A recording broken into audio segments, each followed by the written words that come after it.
Nshuti muvandimwe, reka twongere dushimire Imana yacu, reka tuyihimbaze kubwo kugira neza kwayo kwinshi, tuyishimire ubuntu bwayo n'amahoro Uwiteka atanga, akomeze kubana natwe. Dushimiye Uwiteka yaturinze, twongeye kubona umucyo utamura umwijima, igitondo kirabonetse. Ubwo rero twese duhumeka, dutambutse bigakunda, tukavuga bikemera, reka dushimire Data wa twese. Mana uhabwe icyubahiro, ishimwe no guhimbazwa bibi byawe none n'iteka ryose, amen. Inshuti bavandimwe rero, reka tubahe ikaze muri ibi byigisho by'ishuri ryo ku isabato. Ni ibyigisho biyobora abakuze kwiga Bibiliya, ibyigisho bitegurwa n'itorero ry'Abadiventiste b'umunsi wa karindwi, bigategurwa hakurikijwe ibihembwe. Turi mu gihembwe cya gatatu, umwaka w'ibihumbi 2025. Itorero ryashimye ko twiga igitabo cyo kuva. Icyigisho turiho ni icyigisho cya gatatu tunasoza uyu munsi, kuko dufite ingingo y'ibindi byo kwigwa no kuzirikanwa. Iki cyigisho cya gatatu rero kiravuga ngo intangiriro iruhije. Icyo kwibukwa cyacyo twakibonye mu gitabo cyo kuva igice cya 5 umurongo wa 1 n'uwa 2. Ahari amagambo atubwira ngo hanyuma y'ibyo Mose na Aroni baragenda babwira Farawo bati, Uwiteka Imana y'Abisirayeli aravuze ngo rekura ubwoko bwe bugende bumuziririze umunsi mukuru mu butayu. Farawo arababwira ati, Uwiteka ninde ngo mwumvire ndeka Abisirayeli? Sinzi Uwiteka, kandi ntabwo narekura Abisirayeli. Farawo abakurira inzira ku murima, ati ubu bwoko sinzigera mburekura naho mwagira gute. Uwiteka se ninde? Mbega igisubizo kirimo kwishongora, mbega igisubizo kirimo ubwiyemezi. Iyo Farawo amenye uwo yavugaga uwo ari we, yajyaga guca bugufi. Iyo amenye Imana ya Isirayeli, iyo amenye Uwiteka uwo ari we, ntiyajyaga gusubiza gutya. Ariko nta gushidikanya, ubujiji bwe bwo kutamenya Uwiteka nibwo bwatumye ahinyura muri ubu buryo. Ingingo yacu y'uyu munsi y'ibindi byo kwigwa no kuzirikanwa. Turagushimye Mwami mwiza, uri Uwiteka ugira neza, ukunda kubabarira. Reka abana bawe tuguhimbaze. Ijambo ryawe dukomeje kwiga uduhe umugisha mu izina rya Yesu, amen. Igitabo cya Ellen White cyitwa Abakurambere n'Abahanuzi, igice cya 23 kivuga ibyago byatejwe Misiri. Ni icyigisho kiboneka kuri paji 208 kikajya kuri 220. Aha hari amagambo avuga ngo reba uburyo ibintu byatangiye nabi kuri Mose n'ubwoko bwe nyuma yo kujya kwa Farawo bwa mbere. Tumubwire yuko Mose ibyo byatangiye nabi. Nibyo yaramaze kuvugana n'Uwiteka, Uwiteka amutumye. Ariko mu by'ukuri hari ibintu bibiri yagombaga gukora, ubyibuke. Imana yari yamusabye kuganira n'abakuru b'Abisirayeli. Mbere yo kujya kwa Farawo, yagombaga kubanza gusobanurira abakuru b'Abisirayeli igikorwa kimuzanye. Akabasobanurira ibitangaza by'Uwiteka, akabibibutsa, maze akanababwira yuko Uwiteka aje gusoza isezerano ryo kubasubiza mu gihugu cy'isezerano. Mose na Aroni n'abakuru b'Abisirayeli bakabanza bakabyumva kimwe, noneho Mose akabona kujya kwa Farawo bagatangira umurimo. Ariko se byagenje gute? Ibuka, amaze gusobanurira abakuru b'Abisirayeli ibyo ngibyo, kwa Farawo nabo bamaze kubimenya, bararakaye cyane, ahubwo bagwiza uburetwa ku bwoko bw'Uwiteka. Ibyo rero byababaje Mose cyane. Bamaze kugwiza uburetwa ku bwoko bw'Uwiteka, abakuru b'Abisirayeli bahita bagereranya ibihe bagezemo n'ibyo bari babayemo muri ubwo buretwa. Babona ibyabarutira byiza ari ugusubira mu bihe by'uburetwa gusumbya uko gucungurwa. Mbega uburyo uburibwe bwabateye kwibaza nabi no gutekereza nabi.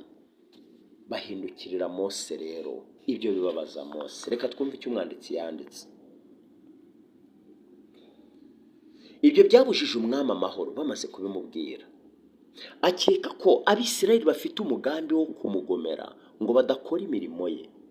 Yagombaga gukora uko ashoboye kose kugira ngo badasigarana igihe na gito cyo gutegura imigambi mibi.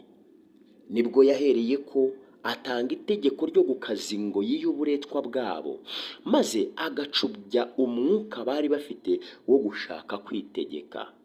Kuri uwo munsi hatanzwe amategeko yo gutuma imirimo bakora irushaho kuba mibi kandi bakandamizwa biruseho.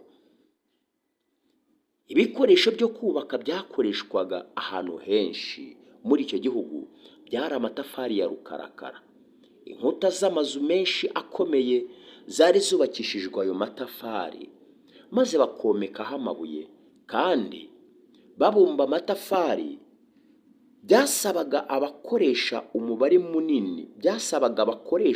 umubare munini cyane w'abacakara. Aba bacakara bavangaga ibumba n'ibyatsi kugira ngo bikomere, kandi habaga hakenewe ibyatsi byinshi. Ubwo noneho umwami ategeka ko batongera kuzanirwa ibyatsi, ko ahubwo abo bakozi babumba, aba bacakara babumbaga, bagomba kubyishakira bo ubwabo, kandi bakabumba umubare w'amatafari basanzwe babumba. Abato kugira ngo mubyumve neza, ubundi na kera na kare iyi sisiteme natwe abanyarwanda twarayikoreshaga kugira ngo itafari ribumbwe rikomere. Aya matafari asanzwe ya rukarakara y'ibyondo mubona hose, itaka, icyondo bakivangamo ibyatsi bakabibumbiramo. Abisirayeli rero nuko babumbaga ayo matafari. Bakuraga ibumba cyangwa se itaka, reka tubyite icyondo, maze bagashakirwa ibyatsi byo kuvanga mu matafari. Babishakirwaga n'abandi batari bo akazi kabo kakaba kubumba. Ariko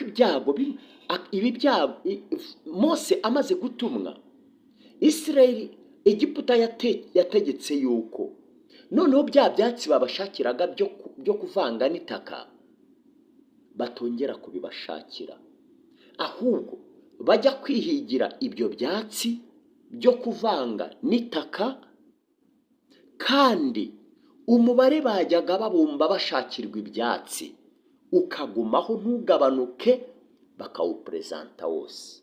Urumva ukuntu byari bikomereye ubwoko bw'Uwiteka. Ubundi bajyaga bashakirwa ibyo kuvangira itaka, hari umubare runaka bagezaho. None Farawo ategetse yuko batongera kubashakira ibyatsi byo kuvanga n'itaka, nabyo bajya kubyishakira. Ubwo barafata igihe cyo kujya gushaka ibyatsi, bafate n'igihe cyo guhinga itaka no kurikata no kuribumba. Mu yandi magambo, umurimo kuri bo wari wiyongereye, kandi bategekwa yuko ibi byatsi, aya matafari bari bubumbe, agomba kungana n'umubare bari basanzwe babumba bashakirwa ibyatsi. Ubwoko bw'Uwiteka bwari bukomerewe, byari biteye agahinda cyane. Niwumva ngo Farawo yongereye uburetwa, ubyumve neza. Ngiyo situwasiyo ubwoko bw'Uwiteka bwari burimo. Byari bibabaje, byari biteye agahinda. Iri tegeko ryahagaritse Abisirayeli imitima bose aho bari bari mu gihugu. Abakoresha b'Abanyamisiri bashyizeho abakuru b'Abaheburayo kugenzura uwo murimo. Tekereza nawe, noneho si icyo cyonyine, bahita banafata bamwe muri abo Bisirayeli b'abacakara, bamwe muri abo babumbaga, bamwe muri abo bakoreshejwe iby'agahato, babategeka ko ari nabo bagenzura bagenzi babo. Tekereza, byari bibabaje, byari biteye agahinda kubona mukuru wawe ari nawe uri kugushyiraho ikiboko ngo ntiwabumbye umubare w'amatafari akwiriye. Kubona umuvandimwe wawe ari nawe uri kugushyiraho, ari we bari no gukoresha ngo akubite undi muvandimwe we. Byari bibabaje, byari biteye agahinda. Ni ibintu udashobora kwiyumvisha, nshuti muvandimwe. Bashyizeho bene wabo ngo abe ari bo babahagarikira, bagenzure yuko uyu mubare w'amatafari koko wabumbwe nk'uko bikwiriye.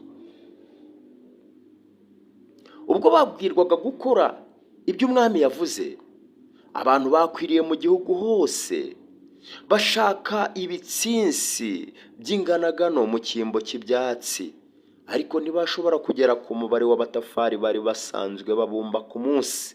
Byari bikomeye cyane. Kubwo kutawugeraho, abaheburayo bari bahagarikiye imirimo, barakubiswe bikabije. Noneho babandi bari bahagarikiye imirimo b'abaheburayo barabibonaga yuko bene wabo bari mu kaga, birabababaza cyane, ntibari bubahane, barahindukira abari bo bakubitwa. Ubwoko bw'Imana bwari buri mu kaga gakomeye cyane. Nshuti muvandimwe, niwumva uburetwa bwa Egiputa, wumve ko ari uburetwa koko. Tekereza igihe wumviye ihamagara rero ry'Imana mu mibereho yawe wowe, ibintu ntibigende neza cyangwa bikaba bibi mu ntangiriro, ni ayahe masomo wagiye ukuramo uko ibihe byagiye biha ibindi muri iyo mibereho? Ese wowe igihe umurimo w'Imana utagenze nk'uko wari ukwiriye kugenda, ni ayahe masomo wigiye aho ngaho? Bwira abandi uburyo Imana yagutabaye igihe wasengaga uyisaba ubufasha ukabubona utatekerezaga ko byaba. Mbese hari igihe wegeze usenga Imana ku kintu runaka ikakigukorera utanatekerezaga ko cyaba? Ubwo buhamya ukeneye kububwira abandi kugira ngo bibakomeze muri ubu butayu turimo. Abantu bararuhijwe, abantu bafite umufarawo, buri wese afite umufarawo umukandamije. Ese wowe umufarawo wawe ninde? Farawo wawe ninde? Egiputa turayisangiye. Ni mu buhe buryo dushobora kwiringira kugera neza kw'Imana igihe ibintu bibi bibaye, ndetse no kuri ba bandi biringira Uwiteka? Ese igihe akaga katugezeho, tujya tumenya kwiringira Uwiteka? Reka nshuti muvandimwe, igihe tugeze mu kaga, igihe tugeze mu ngorane, igihe twabuze uko tugira, igihe tubuze uko tubigenza, muri bya bihe tubona dukeneye ubutabazi, twige kwiringira Uwiteka. Imana yarabisezeranye no kubikora izabikora. Ni Imana y'inyembaraga, ibyo turabizi, tubihuriyeho. Ni Imana y'inyabushobozi, turabizi, tubihuriyeho. Ariko kubivuga ni kimwe, no kubyiringira ni ikindi. Niki wabwira umuntu wihandagaza akavuga ko atazi Imana, nyamara kandi uwo muntu ubivuga akaba atabivuze mu buryo bwo kwishongora, ahubwo uko ariko kuri kwe? Ni mu buhe buryo ushobora kumufasha kumenya Imana kandi ukamusobanurira uburyo kuyimenya ari ingenzi? Nshuti muvandimwe, bwira bose ibyo Uwiteka yagukoreye. Bwira hirya no hino ibitangaza by'Uwiteka, kugira ngo ahari ubuhamya bwawe bubera abandi inkomezi. Reka Imana itugirire neza, iduhe kuyinambaho no kuyikorera bikwiriye, iturinde gutentemuka muri iyi si y'akaga, isi y'umwaka, aho tubona hatuzengurutse hose ari imiborogo, ari ibyaha, ari amakosa n'amafuti bitandukanye bigenda biri hirya no hino. Imana idukomeze kandi dukomereze mu kiganza cyayo. Nibyo mbasabira, nanjye nisabira mu izina rya Yesu, amen. Data mwiza, mwungere ubugingo bwacu, uri Imana nziza, uruwera, uhabwe icyubahiro. Abana bawe twongeye kubona uburyo ubwoko bwawe bwa Isirayeli bwababajwe cyane, ariko nubwo bababajwe, igihe kimwe bagiraga gutya bakakwiringira, bakongera kwibuka ko ari wowe Mana. Reka natwe muri ibi bihe bitandukanye bikomeye tugenda tunyuramo muri iyi si y'akaga, dore ko ntawavuga yuko atanyura mu kaga, kubera isi turimo n'imiterere yayo n'ibihe by'imperuka turimo byahanuwe. Abana bawe bakomeze, ubarinde gutentebuka no gucika intege, kuko dufite Imana ikomeye. Bose rero bagirire neza. Abadamu batwite turabakweretse, abari ku bisasiro turabakweretse, imfubyi n'abapfakazi, urubyiruko rwacu, aho bose ukomeze kubagirira neza. Dukuragije itorero ryawe, ukomeze kuririnda no kurirengera. Ubuyobozi bwaryo tubugushyize mu biganza. Data mwami mwiza, uyu ni umunsi wo kwitegura isabato. Reka ubwoko bwawe tubugushyira mu biganza, uburinde gukeresa no gukandagira isabato, ahubwo duhe kuyiha agaciro gakwiriye. twabonye yuko abakera benshi bagiye bayigomera, bitabaguye neza, bitabahiriye. Reka rero natwe duhe kuyiha agaciro gakwiriye nk'uko wabivuze mu itegeko ryawe. Ubuntu n'amahoro bituruka kure bikomeze kuzurira mu mitima yacu, uduhe kukunambaho no kugukunda mu izina rya Yesu, amen.